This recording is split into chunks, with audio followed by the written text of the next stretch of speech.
Do you have a different hat? Yeah, whatever. That works. So should I start now? Should I... Don't judge me, pal. No, it's bro. Judge me, guy.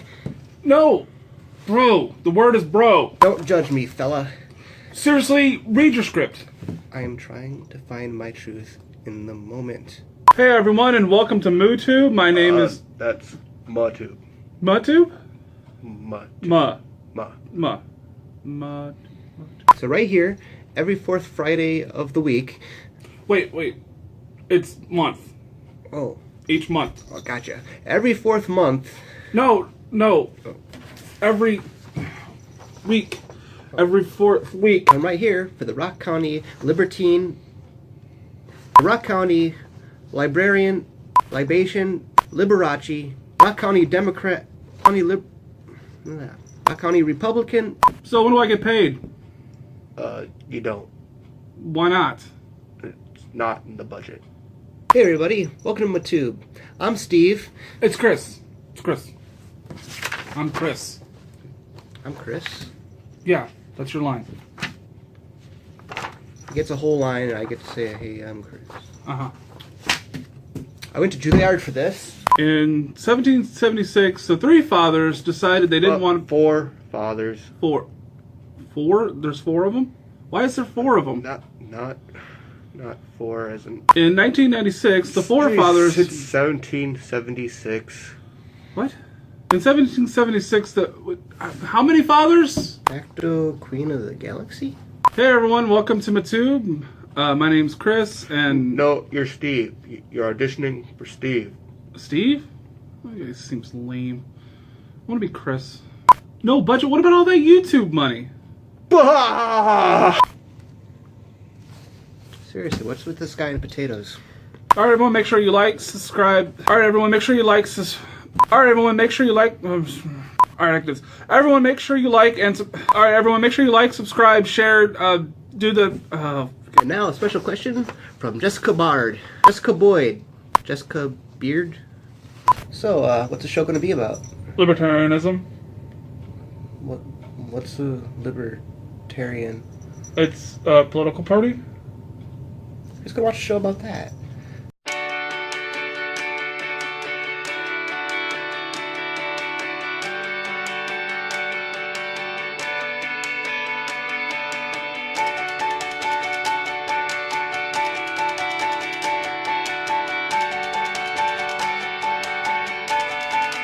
Hi everyone, and welcome to MaTube. My name's Steve. I'm Chris. And today is an amazing episode. We have Macey Tomlin today, and we're going to be interviewing her and talking about some of the things she's into. Sounds good. All right. It's already going well. I can tell. Yeah, it's going to be legendary. I think we should start with who you are and why you are who you are. Why am I who I am? Because I was born. Really? You were grown in like a lab or something? Oh, me like, too. Wow, we have so much in common. It's crazy. I have had experiences in life that have made me who I am.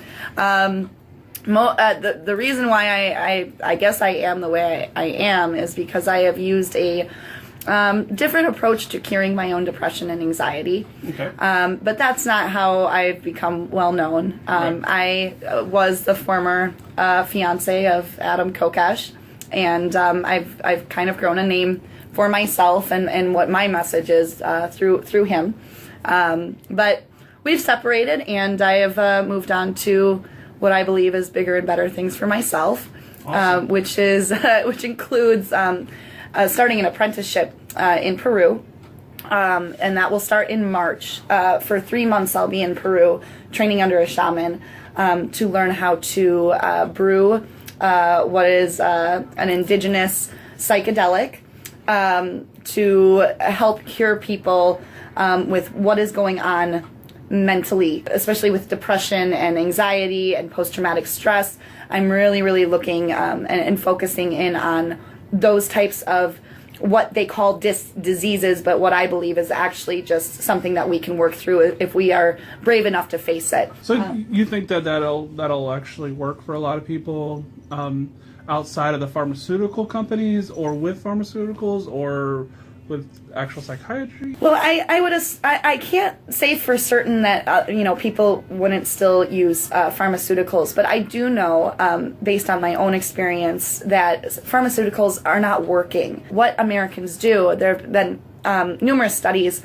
One had to deal with cultures and how we deal with sympathy, and they took a look at Germany and the United States.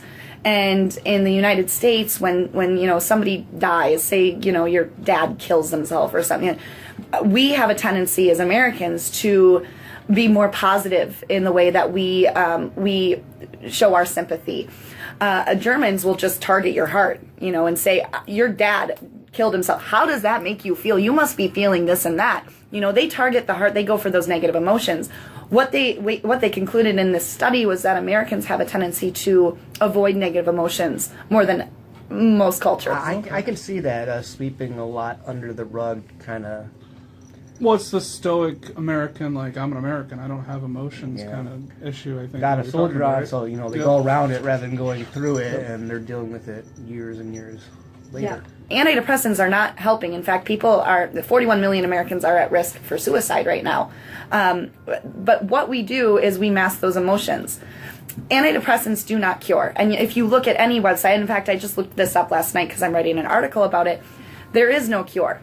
They always say the treatment, the treatment, the treatment. So they expect you to stay on these antidepressants for decades, if not your entire life. Recent scientific studies have been showing is that psychedelics, those drugs that have been listed as a Schedule I narcotic that has no medicinal value, are actually proving to be therapeutic, and not just therapeutic, not just a treatment. They actually cure depression.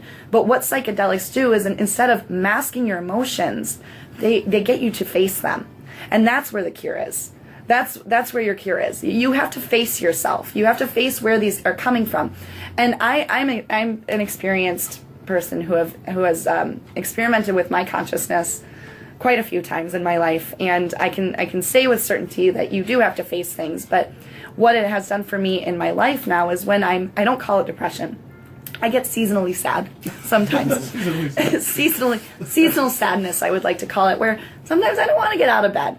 But what I do, instead of just becoming very hard on myself or trying to mask the emotions with alcohol or just unhealthy habits in general, is that I actually face my emotions. I say, what am I trying to tell myself? What do I need to change? And that's what I've gotten primarily out of psychedelics, and I can say for a fact that it has. I am the example right here. It has cured my depression. Do you see maybe this is alongside of some pharmaceutical medicine, or just totally getting rid of all pharmaceuticals? No, I would not say get rid of all pharmaceuticals. I think they're especially for Americans that are, or any kind of citizen that's over the age of 65, heart medications, things that keep your blood pressure down. Right. I think that those are very, very good drugs to have. And I'm not saying that the medical industry or the pharmaceutical company doesn't have good in it, but they are too psychiatrists especially are too fast in diagnosing somebody. We should be allowing people to maybe try to figure out a different way to work through their issues, maybe something that's more safe. There is no, with psychedelics, especially with psilocybin, you would have to consume 37 pounds of mushrooms to overdose. Right. Yeah. So for safety precautions, I would say that the psychedelic route is a much safer way to go. You boil it down, pharmaceuticals are just drugs. They're just a different type of drug. And these people come up with these different drugs and they want to sell them, so they want to make sure that any other potential cure doesn't work, because if it does, then somebody can go somewhere else. Like if your thing, the ayahuasca, am I saying that right? Ayahuasca. If the ayahuasca actually works for depression, well, that doesn't fit their narrative, so they have to stop it, because if they allow it in the United States, they don't make as much money. I'm saying there's a really easy way to solve this. Let's get stoned. Open the market. Let the market decide.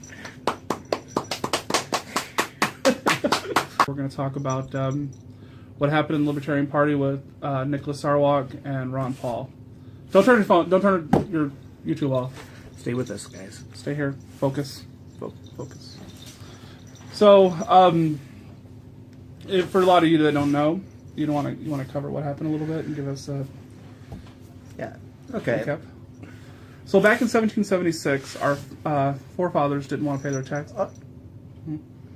Went a little too far back. Oh, okay. No, this had to do with in the last week, or actually it'd be like 2 weeks when you're watching this, but Oh wow, I did go way back. that's neither here nor there. But okay, so Nicholas Sarwark answered a question about the Defense of Marriage Act, and talking about how really states' rights versus federal rights is a distraction. We need to be on the side of individual rights every time, and it doesn't matter if the feds are wrong, it doesn't matter if the states are wrong. You take whatever side. If there is a right side, you need to if you're for liberty. Now, a lot of the Ron Paul people, which is not a bad group, by the way, there's just a few people within it that think Ron Paul can never be wrong. They took this as an attack on the entire concept of states' rights, which I'd rather call enumerated powers of the state, because the idea of a imaginary boundary having some kind of rights above the individual is kind of messed up to me. And that was Nick's entire point. Now they took this as Nick Sarwark attacked Ron Paul, and the witch hunt began. So what we'd like to cover on that is more the hero worship. And as Macey knows, it's not a good idea to be worshiping heroes, I guess.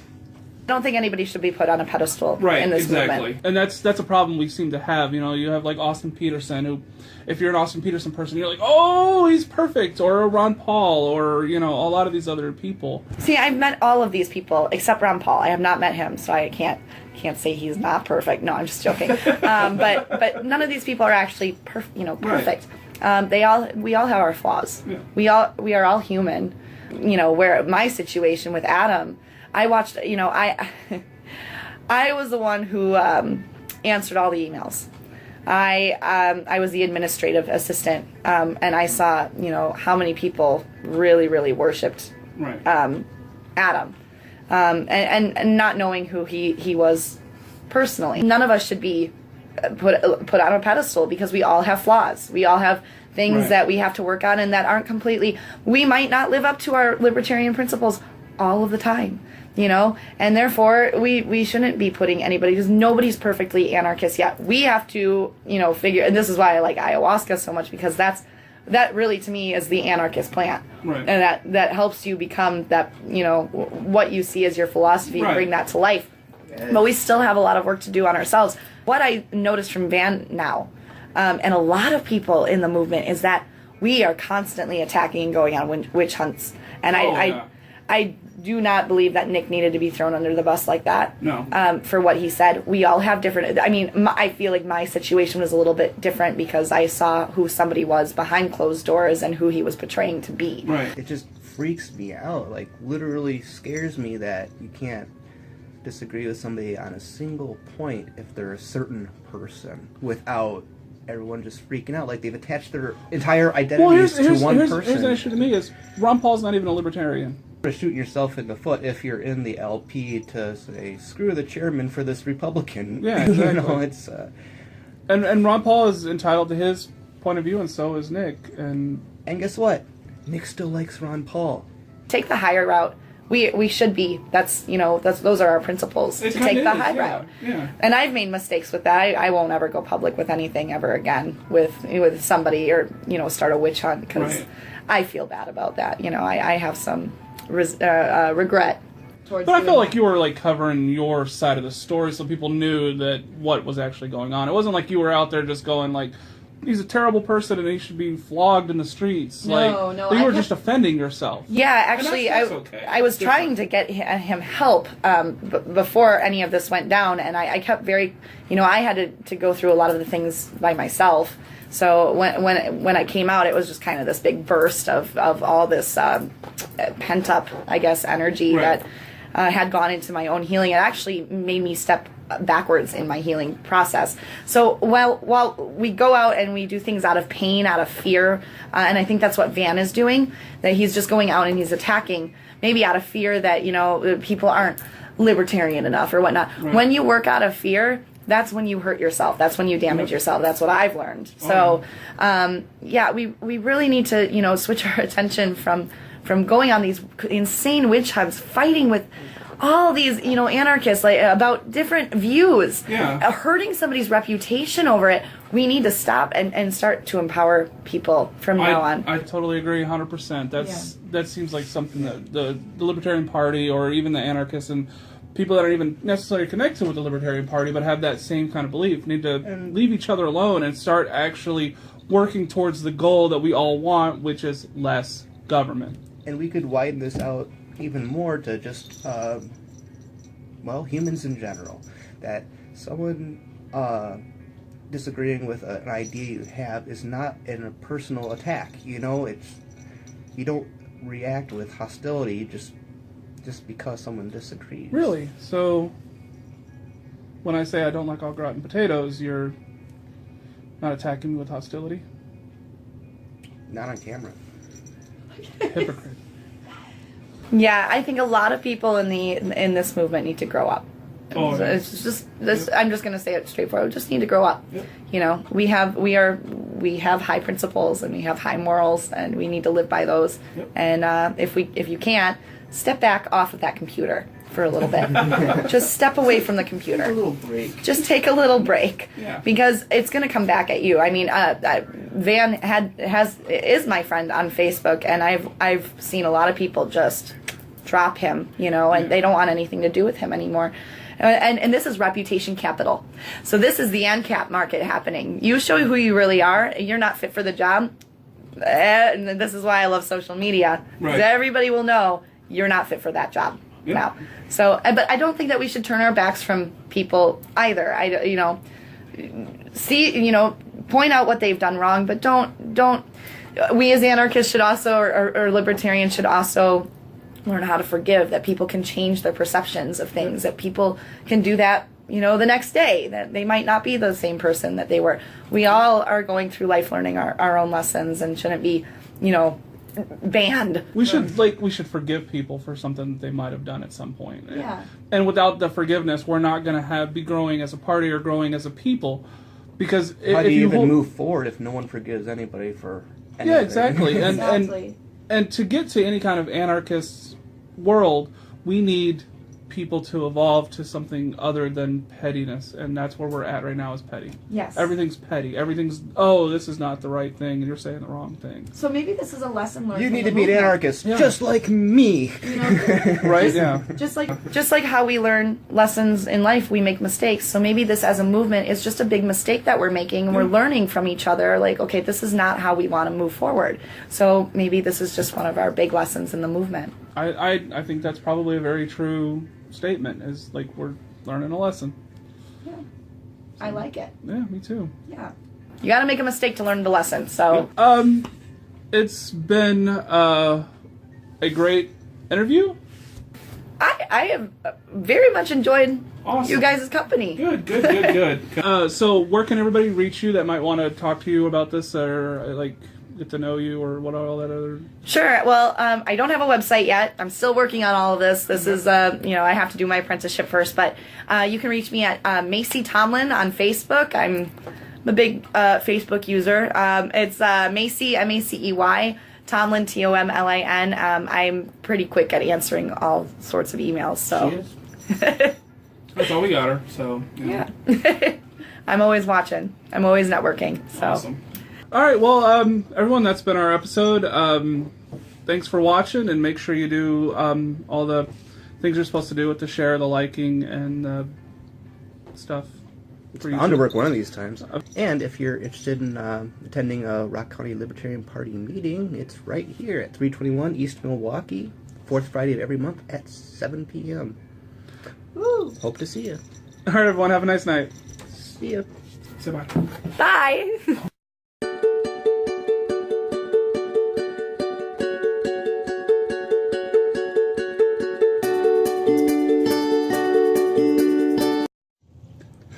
Geeks.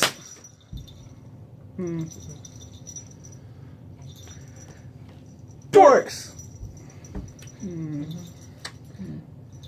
Really not cool people. Really not cool. Really? That's not right either. Nerds. Nerds. That felt good. Yeah, I like that. That good?